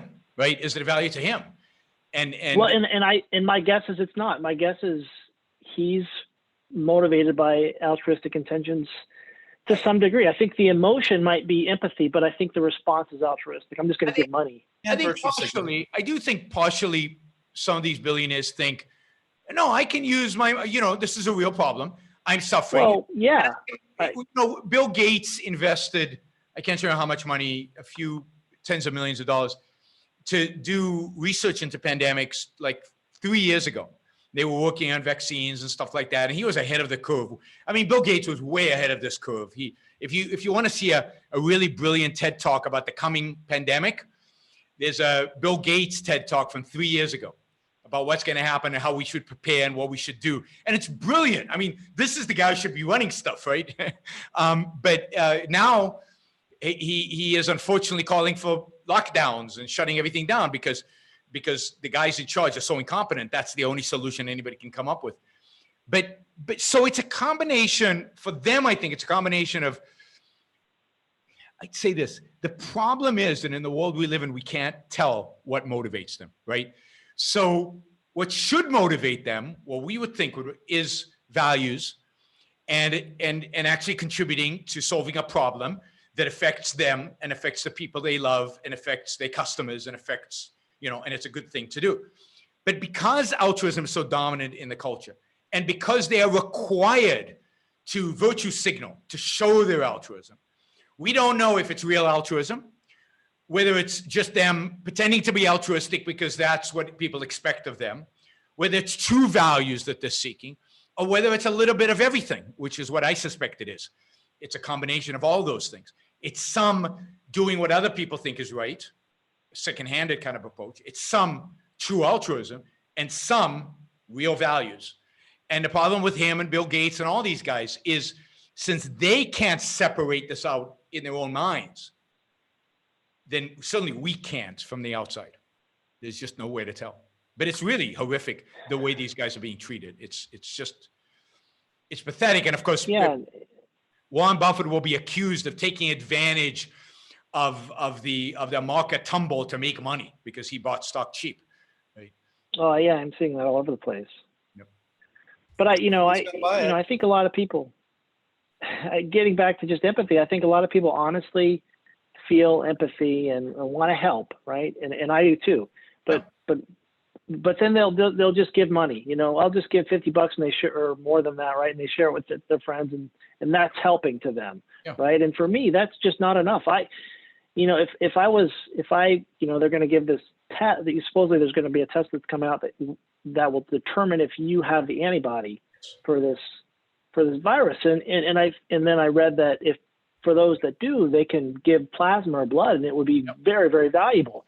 And if my way of helping would be, if that were me, I would go give plasma, and I'd feel really good about that, knowing absolutely that that's going to add value, that's going to really actually help versus just sacrificing for the sake of helping, I agree completely. And I would do the same thing. And I think it's completely rational, because if this really cures it, in the sense, if they take your plasma and put it into somebody infected, and that person now becomes somebody who can donate plasma, you could get rid of this by doing it and creating herd immunity very quickly through this methodology. The challenge is getting a test approved by the FDA and distributed and actually in practice. But it's a game changer if they can actually do it properly. Okay, let's see, John, other John. I unmuted you. Yaron, how should a business owner think about accepting a check from the government to compensate for losses if they're forced to close because of the pandemic? I think you think about it as some of your money returned to you. Yeah. The money is going to be spent anyway. The money's being taken from you. It's, and you're getting some, and you should, one of the things Ayn Rand talks about, she has an essay on scholarships, and one of the things she said to it is, you should advocate against the stimulus package and then accept the money. And it's your advocacy against that gives you the moral right to accept it, right? Because you're not a leech. You're not just leeching off of it. You actually understand what's going on. But since they are forcing you, and since it's your money, then you take it. Absolutely. And remember, these shutdowns, the economy would take a hit even if the government did everything right, but it wouldn't take a hit like this, right? The extent of the hit is clearly driven by the bad response of government, local and all the way to the top. I don't remember if it was on your show, Yaron, or someone else's, but I love the expression, I want to at least get what I'm paying for. Yep, absolutely. And you're getting a lot less. You're getting a lot less. All right, Jonathan. Thanks, Yaron. And I'm trying to leave a movement on your active YouTube stream for a 3-hour show. You can help us by just telling us what your number, your hourly number, or you'll let us know. But I also just want to thank you because, and I've said this briefly before, I always believe that, Ayn Rand created this philosophy, and I think Peikoff obviously refined it, and you have made it a movement, and part of what you're doing here is a big part of it. And I just thank you for, being so valuable in my own life. And I just echoing what you said, I do think this is an opportunity, just like after 2008, and that people are looking for answers. And as you've said, you have them, and Objectivism has them. So, one of the kind of ironies of 2008 was that Atlas sold a lot of copies. Maybe we can get you up to, 20,000 subscribers or 100,000 subscribers, and this is a good opportunity to do that. Yeah, that'd be great. And the way to do that is through social media. I mean, that's the way to get the word out and to get people engaged. Is these days you can access millions and millions of people through social media, and that should be the tool. My hourly rate to do digital lectures right now is $1,000 an hour. So 3 hours, I could probably give you a quantity discount and do it for $800 an hour. So what's that? $2,400. I will do a 3-hour show.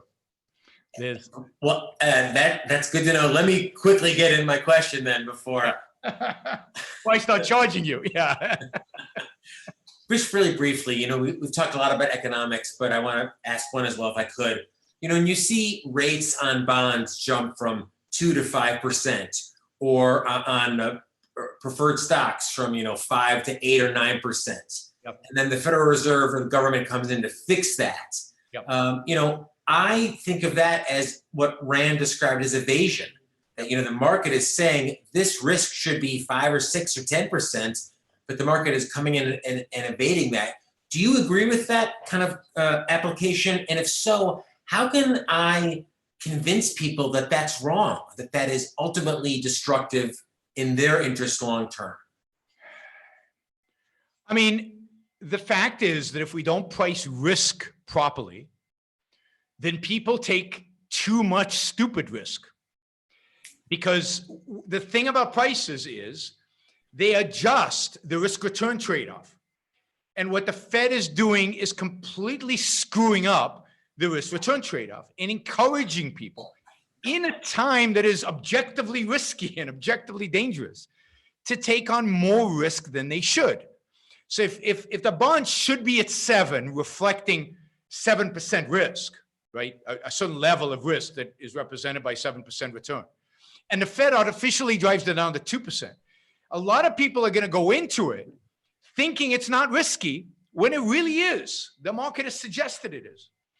So it hurts every aspect of the allocation of capital, because allocation of capital is driven by this risk return trade-off, which is conveyed to all of us through the pricing mechanism. And here people like Hayek and Mises did amazing work on explaining how prices convey information, how prices are necessary for the distribution of capital and also for production and consumption to function properly. And when you screw up prices, you screw up markets, and that only leads to greater problems. And the challenge is we don't know exactly what the problems are going to be because of the complexity of the way the Federal Reserve does stuff. But we know it's going to lead to problems. And actually, I remember, I think it was October of last year, when the Fed first intervened in this round in setting prices. And I don't know if you remember, Jonathan, but it was in the repo market. Yeah. There was a day in the repo market where yields jumped and nobody would lend to one another for less than 10% overnight. And, it stopped me in my tracks because I said, why is this happening? It could be two things. One, there's some weird regulation that's kicking in that's preventing banks from lending, or somebody in the market is seeing risk that I'm not, right? And the Fed intervened and drove rates down. Maybe they were already seeing some risk. I don't think they saw the coronavirus, but maybe they were seeing more structural risks in the economy that the coronavirus is just making worse, that they saw way advance of the rest of the marketplace, and that weren't allowed to price into the market because the Fed intervened and lowered those rates artificially. And the Fed has been injecting into the repo market hundreds of billions of dollars every single day in order to facilitate that market to work. That should have been flashing red lights 5 months ago. I briefly, I'll say I find myself falling back on the concepts that there are no such things. There is no such thing as a free lunch, which was seemingly popular in the 70s and 80s. That you don't hear it much these days. And also, what something you've emphasized, I know that Henry Hazlitt and others have, is that economics is really all about those second and third level consequences. That's not considered at all these days. No, not at all. There is no science of economics. The people who pretend to be economists have no clue. They talk about concepts that they don't define. They have no idea what they're talking about. They don't think in terms of the second and third level consequences of actions. Everybody is winging it. That's what you discover. If you look at Fed papers, if you look at Fed methodology, if you look at what the Fed is doing, they're winging it. They really don't know what they're doing, and it's scary. It's scary. But yes, I mean, there is no such thing as a free lunch. And remember, in the 70s and 80s, those ideas that I think led to a little bit of free markets in America and a change in attitude were really driven by two authors, and that was Ayn Rand and Milton Friedman. They changed people's attitudes for a brief period of time in terms of their thinking about capitalism and markets and so on. And of course, there is no such thing as a free lunch. It was not invented by Milton Friedman, but was certainly popularized by him. All right, Darius? I think you skipped Jennifer. No, I thought I started with Jennifer. Yeah, I'm good with Jennifer, I think. Okay, thank you. Yeah, so assuming you agree that these quarantines are not actually enforceable at the mass level in big cities, at least, how much longer do you actually see people voluntarily sort of just destroying their livelihoods and the economy? Well, I think there are two reasons why they might be enforceable. Okay. One is because I think more and more people are sheep, and people are just willing to accept the authority of the state to do what they're told. And just wait till they start arresting a few people as example. And then there is the issue of arresting, and people are being arrested. Here in Puerto Rico, people have been arrested. It was in the news. I today wanted to go visit a friend and go to the beach, which is illegal, but we were going to go to a beach where the police are not harassing people. And I looked out the window, and there were almost no cars in the street, and there were a bunch of police patrol cars out there. And it was actually yesterday, there was a police boat out in front of our house, right? We live right on the water. In front of us, there was, in the lagoon, there was a police boat. And my wife and I decided, you know what? We're going to have our beach stuff in the car, beach chairs and umbrellas, swimsuits. We can't even fake it. We can't pretend to be going to the grocery store. Maybe we shouldn't go. So we decided to stay home. Tomorrow we're going to go because we're just going to go to dinner with somebody and get takeout and eat together. But it'll be easier to fake it if we're stopped. But there is a fear factor. The police are there. They can harass you, and they can cause you pain. So now you're right. At some point, people are going to wake up and people are going to be upset. I don't know how long that's going to take. I mean, I know I've said this on my show a few times. I actually know a lot of the restaurant owners here in Puerto Rico because we eat out a lot, and we go back to the same restaurants over and over again. And I've gotten to know the wait staff, and I've gotten to know the owner and the chef and all of this. And my heart goes out to them. I mean, this is where empathy really fits. These are people I've got to know. Their businesses are destroyed. Some of them are trying to do takeout. It's very difficult to make any money with takeout. And there's not huge demand for takeout. Puerto Ricans easily default to cooking in their own homes. So I keep going, thanking these people. Thank you for keeping your restaurant open. Thank you for doing this. I'll come every day. I'll buy every meal if I can, to help you stay in business. At what point do these restaurateurs go on into the street and demonstrate? I fear never. I fear they just fold and go do something else. I just don't know. They've put all of their life savings, all of their energy, all of their passion into something, and then by arbitrary decree of the government. Now, they would have struggled anyway. Again, they would have struggled because of the coronavirus anyway, because people would have gone to restaurants less. But not this complete and utter devastation where they just can't do anything and they can't even be creative about it. Imagine they said we'll only fill half the restaurant. We'll keep a lot of separation between clients. Our waiters will wear masks. Again, you can be creative, just like Robbie could be creative in his gym if he had the freedom to do so. But you're basically taking away that freedom. And so I don't know. I don't know how long they can do this. I'll say this, Como yesterday, I think it was yesterday, said kind of an off moment in a moment of weakness. He said, maybe it wasn't such a good idea to shut down the entire economy of the state of New York. Maybe I overreacted. Maybe there was a better way to do things, a different way to do things. We need to get this thing started again. So maybe some more sane politicians will get it and listen. I think somebody like Amesh Adalja, who's on television all the time, who's got a message, who's conveying this message constantly, writing and so on. I think that kind of effort has an impact. I know there are people at the White House watching him and listening to him and getting advice from him. And maybe they're the ones whispering in Trump's ear to try to get him to do something. But Trump, unfortunately, has become so pathetic that I don't think people listen to him anymore. So it has to be to the governors. It has to be to the city authorities. We need a campaign, an intellectual campaign, to loosen these restrictions up. And there are a few intellectuals out there making the case, but not enough. There was a story in the New York Times last week, in the Washington Post last week, and at least one other newspaper, all op-eds, all arguing for not shutting people away in their homes and not closing businesses. We will see if they take our advice. Right. I think someone needs to develop a slogan that works, some snappy slogan that counters the, oh, you're in favor of death, are you? Message. Well, I mean, we're in favor of life, but yeah, it's hard to argue in slogans. It's challenge. Darius, you were going to follow up? Yeah, I was just saying, I framed the question as an issue of enforceability on these quarantines, but really the bigger issue is there is a growing voice out there that I agree. Cuomo's recent statement is a good example of that. And there's just a growing voice of more and more people saying similar things. And we need to talk to people we know, and we need to get this word out. There are alternatives, there are different ways of addressing this.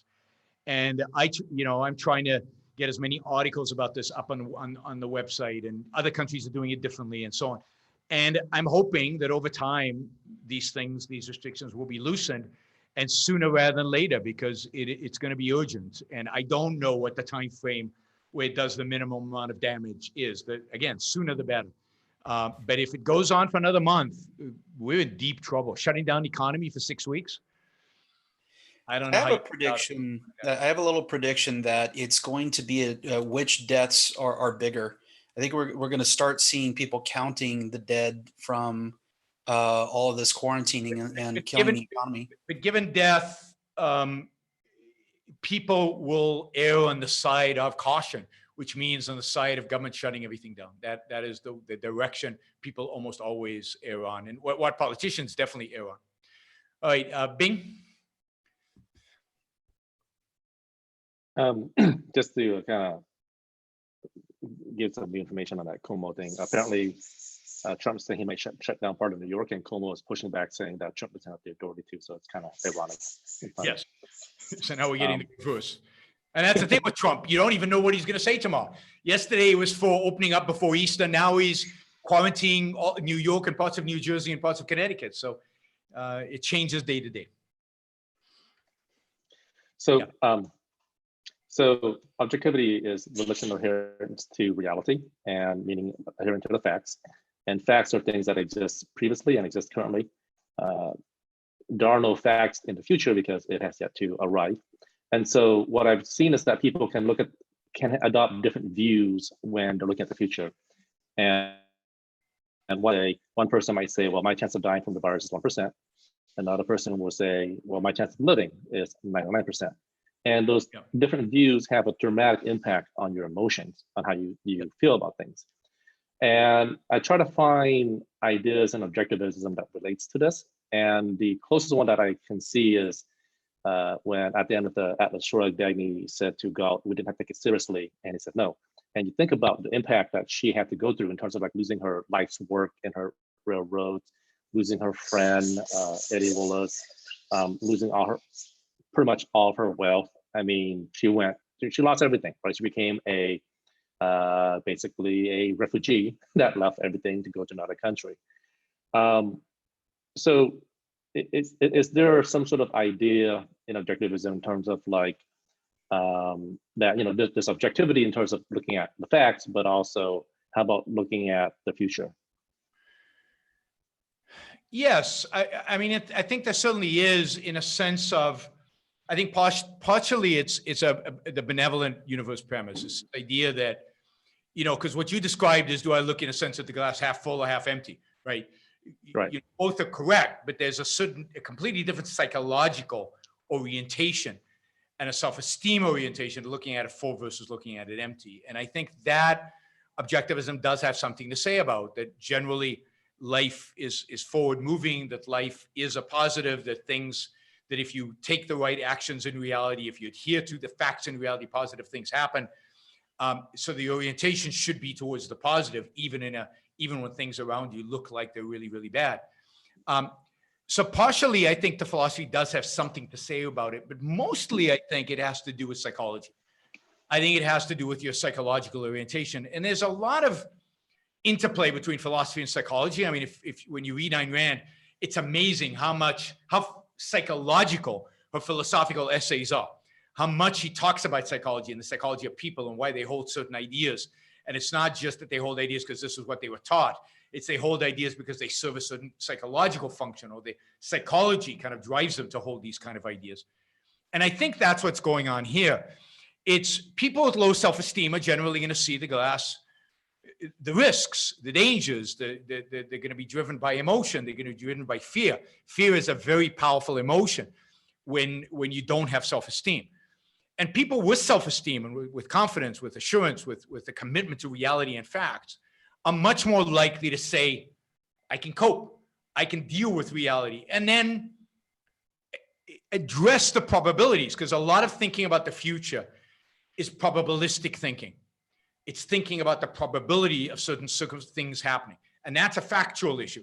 So while I don't know what's going to happen in the future, I do know what the probability of death is, given enough information, right? So for example, if I get coronavirus and I'm 50, almost 59, and I'm healthy, what's my probability of dying?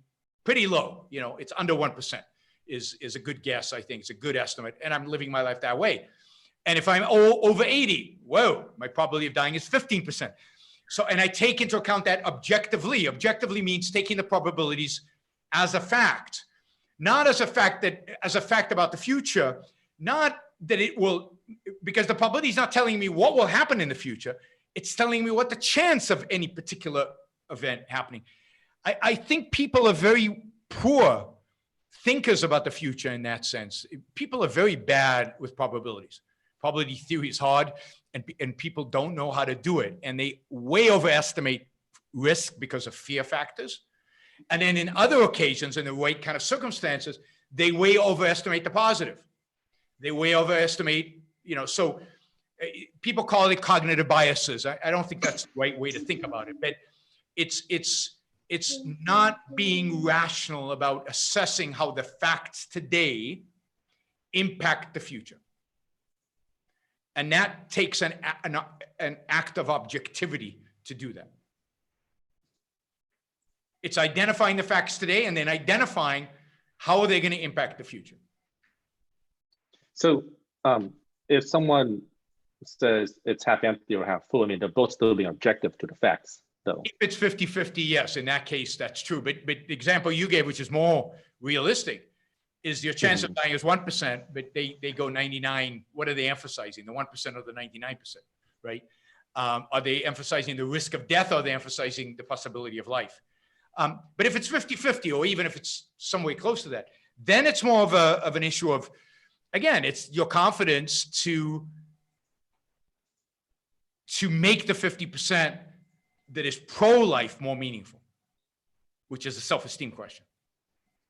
Right. I do notice just anecdotally that when I talk to people around me and they say this person or this group of people are very afraid, I was throwing the question, are they superstitious? And the answer I get back is usually yes. So there is some relationship between that too. There's no question. The more the more people are oriented towards the facts and to reality and today, the more objective they are about the future. And the more confident they are, the more self-esteem they are, the more superstitious they are, the more mystical they are, the less self-esteem they can have, because they can't really own their place, because there could be this other factor that is not rational that could enter the space and change all outcomes. So how do you plan?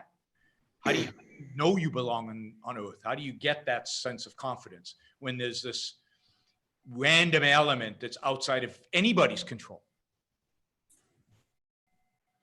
All right, David, and then we'll go to Robbie, and then we'll do Jim and Andrew. So we spoke about Governor Cuomo, and when he first announced the lockdown on the citizens of New York, he said, if this saves one life, it will have been worth it. Yeah. Now, that even in a free market economy, one would have to at times think about what's the value of a life in order to analyze the risk and the costs and the potential rewards. So how does an economist value a life, and are all lives the same? Yeah, first I'd say that Cuomo's whole approach in that little speech that he gave was pure egalitarianism. Everything has to be the same.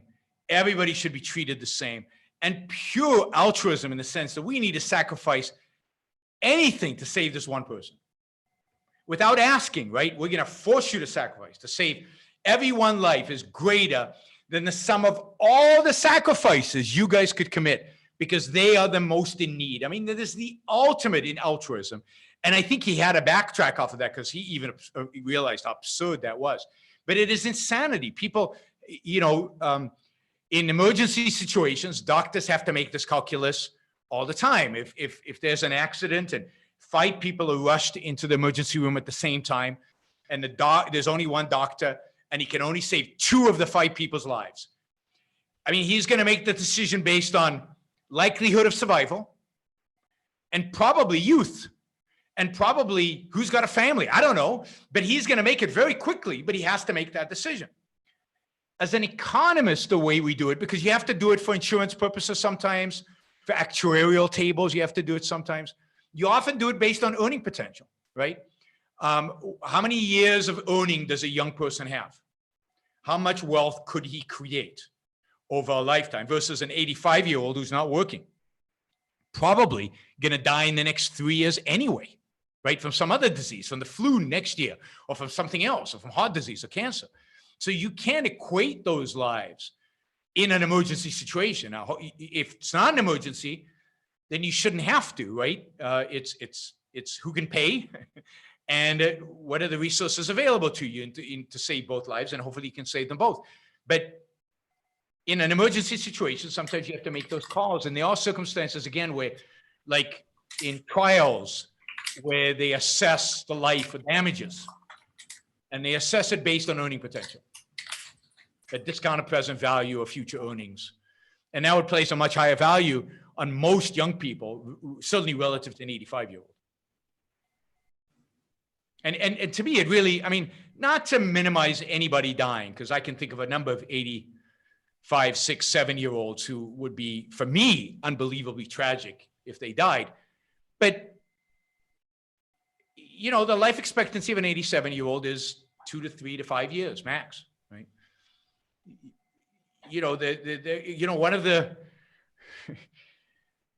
we're very, very lucky that this virus doesn't kill children. We're very, very, very lucky, because you can't imagine the response if this virus was killing children. It would be 10 times bigger, and it would be 10 times more tragic, and people would be freaking out completely if this was killing children. So, and you're not allowed to say that. That's very non-PC, but that's the reality. Okay, Robbie. Who is that kid in the photo? Here we go. Is that you? Oh, that's my son. That was Rourke. That's Rourke right there. Oh, I didn't realize that photo was up and I wasn't on. Oh goodness, he'll hate me for that. He's 21 now. I know. 6'3". So I've got to put you on the spot. We're coming up on 4 years almost, the anniversary of, where I really couldn't get you to commit to Trump or Hillary. And now, again, we're faced with what we know will be the choice, right? We know Biden is that choice. So we don't worry about Bernie Sanders anymore. Yeah. And so in all of your objectivist experience and understanding, and in full recognition that politics, unlike the economy, is zero sum, one of these two people will be the president next year. Yeah. Period. Which flavor of poison do you want? But the reality is that that's a real question, right, Jim? You have to be able to answer that question. And Ron, I know you've liked to duck this question in the past, and you used to be able to sort of hide behind the Ayn Rand Institute. You weren't allowed to say, but I have ducked sometimes, but let's do the history here. My first election was 2004. I voted for John Kerry over George W. Bush, and I said that. In 2008, I refused to vote because I couldn't vote for McCain and I couldn't vote for Obama.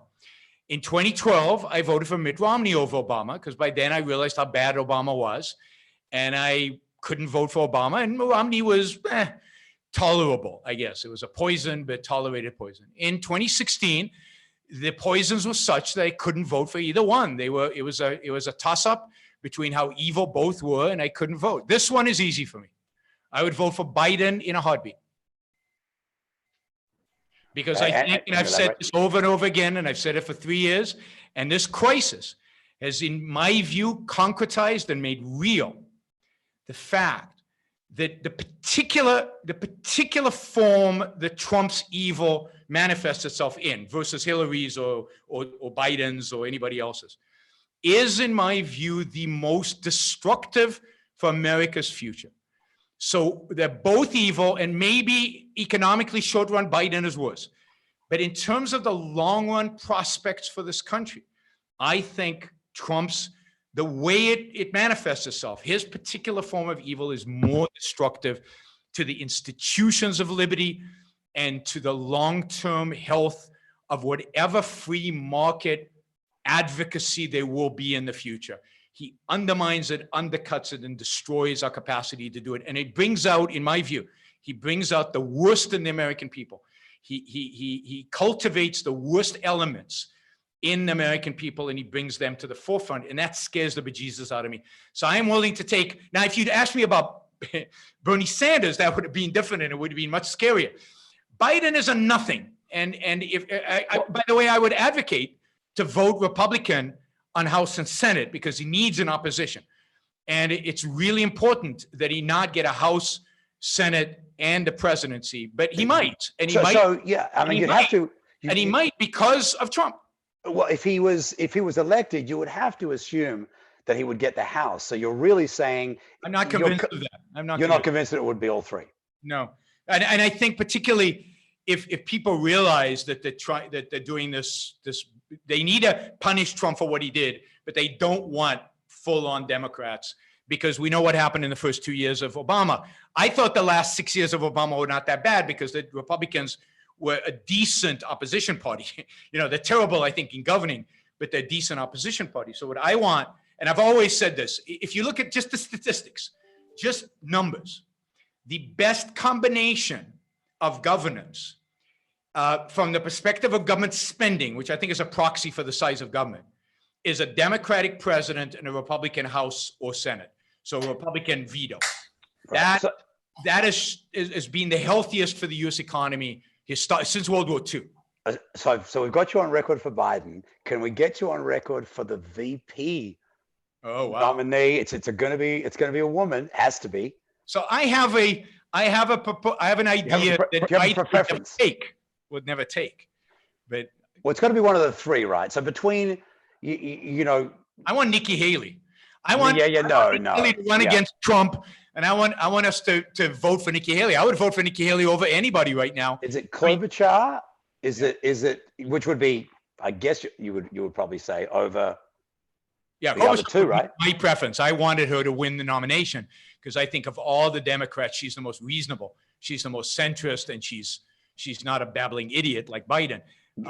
Given that it's most likely going to be Elizabeth Warren, and most likely we're in a situation where this guy won't make it to term. We might really be in a presidency with a presidency. I'm willing to put money now. He won't make it 4 years. This guy will not make 4 years. I'm willing to put money now, Robbie, that it's not Elizabeth Warren.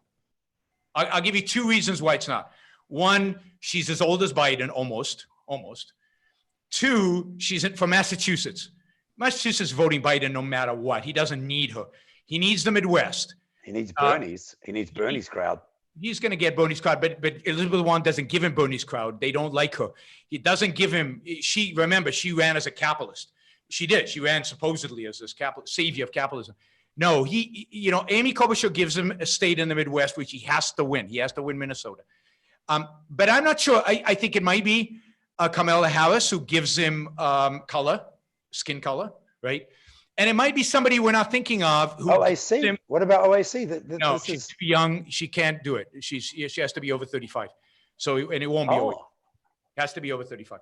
So I don't know who it's going to be. It could be Cory Booker. That would be another one. But it has to be a female. He's committed to a woman. A female or a color or black. So it could be either one. So it'll be interesting. I don't know, but it won't be.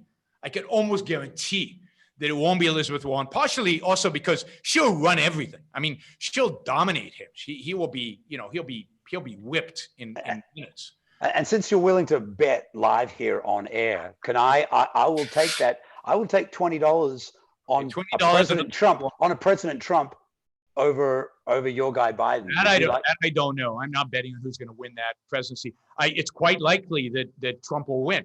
You didn't ask me who I think will win. You asked me who I would vote for. You're right. And just for the record, I cannot vote. So I will not be voting. As a Puerto Rican resident, I am not allowed to vote for president of the United States. Oh, I thought you were on parole or something. Okay, that's good to know. Puerto Ricans don't vote for president. Right. All right. So you got me to actually right. Say you're for Biden, but you believe and you believe Trump will be reelected. And you're saying Trump will be reelected. I think it's very much going to depend on two things: on what happens in the next few months with coronavirus, and how it's spun, and what spin the American people buy into. Because I think, my view is that Trump has got blood in his hands. Tens of thousands of people are going to die because the Trump administration did not respond appropriately to this virus. I didn't mean to get you started. I didn't mean to send you off there. And therefore, I think if people realize that, then I don't think he wins. But if people don't realize that, if people give him a pass, then I think he wins. Then I think you're right. Okay. And the Dow on November the 8th, your best prediction today. And if you want to go the S&P, go with the S&P. We'll do the calculation ourselves. Just as a hedge fund manager, and Jonathan, I'd love to hear your number as well. Just November the 8th. I'm writing it down. These are exactly the kind of things I don't do. I don't bet on the Dow. We're not betting. This is your educated guess. I'm long and short, so this is not how I trade. But if you're asking me an educated guess on the Dow, I'd say up 10% from where we are today, maybe between 10 to 20% from where we are today. So 24,000 Dow. Okay. Is that fair? Jonathan? Sorry. Jonathan? Oh, he took himself off screen. He went away. He took himself off the screen. He doesn't want to be held to a position. Okay. And I'm going to say it's higher. Okay. I'm going to say it's higher. Okay. I don't think you're going to get a V. I'll take the over. This is a V. So I think it's 10%, but not much more than that. Okay. All right. Thank you. All right, Jim and then Andrew, and then we'll call it a night. And this, by the way, the super chat questions, which I have listed here, I will answer all of them tomorrow. I promise. What an interesting discussion. I hate to say it, but I think Trump is going to win. I'm not looking forward to that. I won't be voting for him. And I think it's fair to say that an objectivist vote is always a vote against, almost always. My question. I want to be careful how I ask this too. It's about Peter Schiff's views. I want to be careful because I don't want to make a punching bag out of the guy. I think he's a pretty smart guy. Peter, and I don't want to make him a punching And bag. he is pro-capitalism, but in some of his podcasts recently, he's making very dire predictions. And I'd rather than ask you what you think of him per se, because I like him, I like a lot of what he has to say. I'd like you to speak to the dire predictions that some people are making. I mean, I understand it, and it very much, there is a probability that they're right. I don't know what the future holds, and it is probabilistic in terms of how we think about the future. And there is a series of events that could make his predictions right. You know, and I have to say that the combination of a stimulus package with a Federal Reserve that's pumping money into the market is dangerously inflationary, even though I don't think we'll actually get a price inflation. So it could go that way. You could, I mean, other things that could happen. I can think of a lot of really bad outcomes, right? The virus could evolve and could start hitting children, and all bets are off at that point, right? I mean, things go to hell. So a lot of bad things could happen, and it's not hard to see it. And look, I used to do television with Peter, literally the two of us in studio during in 2008, 2009, and Peter was there saying gold is going to go to 5,000 or 3,000, and inflation is going to skyrocket. And I would say, well, I don't know. And I was the boring one because I don't want to make these bold predictions. And everybody wanted to talk to Peter because he was making bold predictions. And I'm jealous. I wish I could make bold predictions. I'd get a lot more views. I get a lot more people following me. Peter has 10 times the followers I have, partially, I think, because he's willing to make really, really bold predictions. And my answers are always much more nuanced. I think I tend to be right, but nobody cares about whether you're right or wrong. What they want is the entertainment value of a broad prediction, and they want to feel afraid. So I think he's wrong. Well, I don't think he's wrong in the sense of things are going to be bad. I think we're going to have slow economic growth. I think things are going to be bad. I think we're destroying our economy. I think we're doing things really, really badly. I think we'll recover, but we'll recover slowly. I don't think this is a V, because the government reaction is causing us to bounce along the bottom for a while. And then when we do recover, we'll recover very slowly. So I think things are going to be bad, and they could get much worse. I'm very skeptical about them being much better, but they could get much worse. So, but I also don't understand his reasoning when he says Europe is going to survive this better, or China is going to survive this better, that the dollar will collapse versus all these other currencies. I mean, if we're doing bad stuff, the Europeans are doing bad stuff on steroids. And China is just horrible. It's authoritarian. It's got a central bank that's worse than the Fed. So why would you make these predictions as America is going to go to hell, but the rest of the world is not as much, when I just don't see it. We have a much healthier economy than the rest. One specific thing he says that I think leads him to some degree to that is that we don't produce anything here anymore. That's nonsense. So this is nonsense, yeah. Because as I've shown, and as the stats have shown, we produce more stuff than we ever have. We just do it with fewer people. And we produce what's important in the world, which is ideas. So the idea that Apple doesn't produce anything is ludicrous. Of course, Apple produces stuff. It just happens to be in here. It's not using these. So free market economists, Austrian economists, have a certain labor theory of value Adam Smith, Marx bent, which is not good. It's why they're anti-intellectual property and other stuff. And I think that's really distortive to how they view the world. Of course we produce. I mean, it's an absurd idea that we don't, and we produce more than ever, and we create value, which is what's important. He also raises an important hypothetical as well, namely that that it's highly likely in his, it seems that he believes it's highly likely that the US dollar will cease to be the reserve currency. What will replace it? Exactly.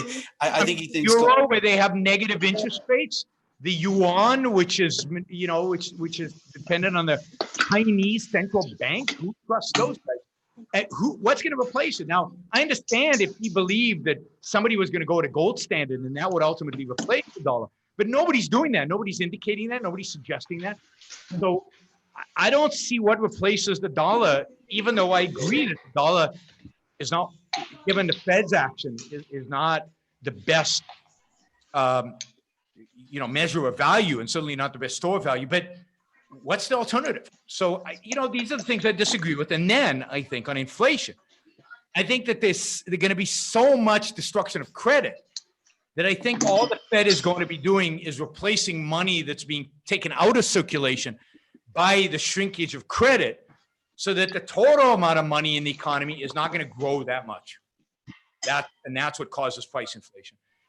And that's, again, find surprisingly Austrian, this is straight out of Austrian theory, that banks create money through the creation of credit, that credit is money. Treasury bonds are money. In a zero interest rate environment, a treasury bond is the equivalent of money. That's why a repo market exists. You can instantaneously, basically a zero interest rate, exchange the bond for a dollar. So the bond is money. So it's a money substitute. So the fact that the Fed is willing to buy these bonds and replace them with dollar bills is not actually inflationary, because the bonds are already part of the money supply. So, that's my theory anyway. That's why we didn't get inflation after 2008. It's why QE2 and QE3 and whatever didn't cause inflation. It's because they were basically buying bonds that are considered money and are used as money in the marketplace, in the money markets, in the repo markets, in the overnight markets as money anyway. So it didn't really do anything. It didn't really increase the supply of money in a meaningful way to cause prices to go up. Andrew gets the final question, I think.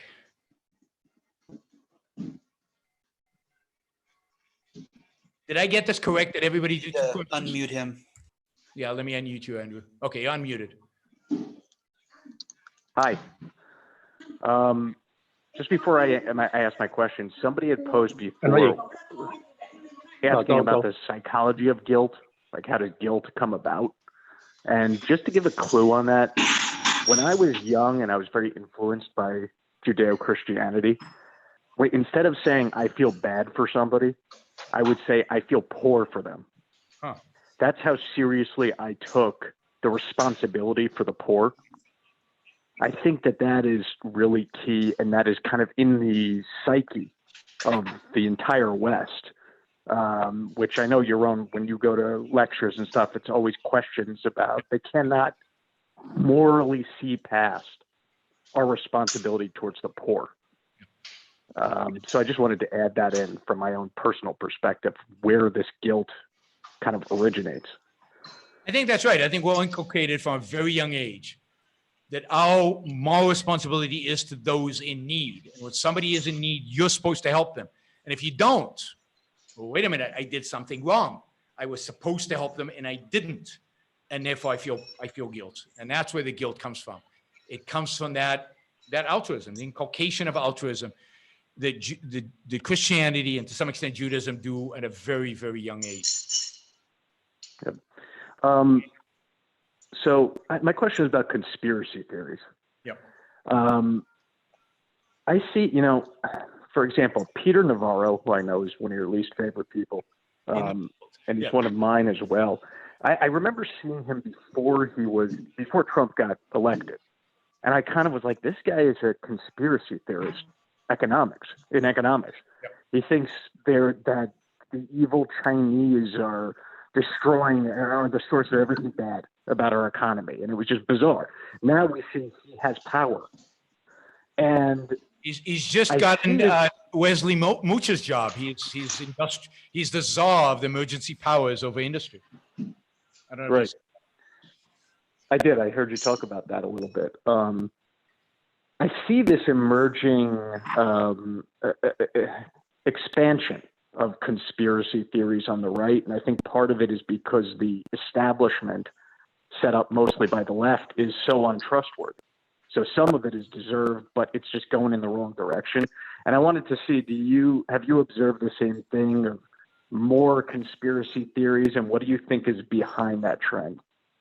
Well, certainly there are many more conspiracy theories, and you always see it in times of stress, in times of economic stress, cultural stress, political stress, and we've certainly seen, really since Obama was elected, but even before that, I think with 9/11, think about all the conspiracy theories around 9/11 that came about, and then it really blew up when Obama got elected, and all the conspiracy theories about Obama, where he was born. And by the way, Donald Trump was a big supporter of the conspiracy theory. Again, that should be enough, I think. It's so weird. But push on your shoulder. You kind of push up your muscle. I get in the back. I want to mute. Do it on your muscle, not your bone. Like this. It's not muted. All right. I muted everybody. So definitely we've seen a rise in conspiracy theories, and I think it's completely understandable that we would. And because, and by the way, there's certain regions in the world in which conspiracy theories are very, very prevalent. The Middle East, for example, in Arab societies, everything is a conspiracy theory. Everything. They have conspiracy theories around to explain everything. So I think mystical societies are generally driven by conspiracy theories. But this is the thing. When reason starts breaking down, when people stop being able to recognize causal relationships or stop using their minds to identify causal relationships, then what's left? They still have to explain things. They still have to understand the world around us. And remember, religion, Ayn Rand always said religion is a primitive form of philosophy, because people need explanations for the things happening around them. And religion is not a legitimate explanation anymore. But the philosophers don't provide any legitimate explanation for the world and what's going on in the world right now either. The intellectuals can't explain what's going on in the world right now either. And for a layman, it's very hard to connect all the dots. The world is complicated. There's a lot of complexity. And they can't see, like, what caused the financial crisis? Why did these guys get rich when I got poor? Where did this virus, it sounds weird. And I heard there's this lab in Mexico, in China, that does these kind of things. And it originated in China. Doesn't China hate us? Didn't somebody tell us that China hates us? Maybe Peter Navarro. And they need an explanation, and the science, the philosophy, the ethical, the historical are just beyond them, because they don't know history, they don't know science, and they can't really, they've not been taught to think, they've not been taught to look in reality for causal explanations. Or test their hypotheses. Or test their hypothesis, or think inductively, but then also deductively to test, to connect, to integrate. And yet they need explanations. So when Alex Jones or somebody like that comes on television and says, oh, I mean, this virus is so deadly because it was man-made. And this virus came to China, from China, because they hate us. And this virus didn't kill many people in China because they don't want to kill Chinese, they want to kill us in the West. Everybody goes, yeah, well, that's a rational explanation. I can see the causal relationships. And okay, it all fits. It fits with my pre-existing biases, right? And I think this exists on the left and the right. I mean, vaccines, oh my God. Vaccines is just a conspiracy of drug companies to get us addicted to this stuff. And they make a lot of money and we stay poor. And because they don't understand the science behind it. They don't understand the logic of it, the rationality of it. Again, the kind of sequence of cause and effect. And therefore they are susceptible. And they can't think. We don't teach critical thinking, real critical thinking, not the kind of critical studies they teach at universities, but real critical thinking. So they don't see causal relationships. They don't see inductive proofs. They don't see deduction.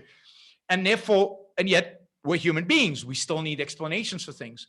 And that opens us up to, at the one end, God did it, so stop worrying. On the other end, whatever the flavor of the month conspiracy theory, blaming the people we love to hate for whatever problems we have. And again, this is not new. Jews were responsible for most of the problems that happened in Europe for about 1,800 years. Every problem was always, there was a conspiracy theory to explain it. And it was typically Jews. Now we've just changed the targets and changed the flavor and changed the nature of the conspiracies, but it's the same mental attitude that needs an explanation, can get it from reality, facts, logic, reason, and therefore is open to getting it from any other source, from any other random source.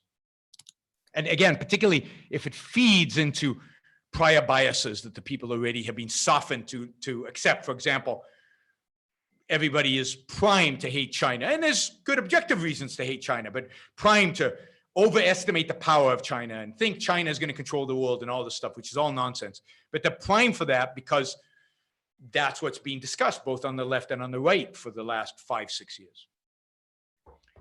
All right, this has been fun. We've gone 2 hours, so we've almost got to Jonathan's desired 3-hour show, but didn't quite make it. It looks like Jonathan has abandoned us. You know, he can't even stand 2 hours, and yet he's pitching for 3-hour show. We need to So I pony really up. appreciate it. All of you who are up there on my screen, you all make this show possible. You are my most significant supporters. So thank you. I really, really appreciate the support that you provide. And it's monthly, it's regular, and it makes it possible for me to really plan and think about the future and to promote and to expand the show and to try to grow it. So thank you for all of that. I will, as I said, I will be dealing with all the Super Chat questions tomorrow. So I apologize to all of you who put some money up for questions, but we literally have to go to 3+ hours to be able to answer all your questions. So we'll do it tomorrow. We'll do a show just for that. Thanks, everybody. Have a great weekend. Let's hope Robbie is right about not who wins the elections, but about how well the economy is going to do coming out of this. I certainly hope he's right about that. So that'll be fabulous. And, you know, I hope you all stay safe and stay healthy. Thank you, Yaron. Thank you, everyone, for helping Yaron out. Bye. Lots of fun. Thank you. Thank you, Yaron.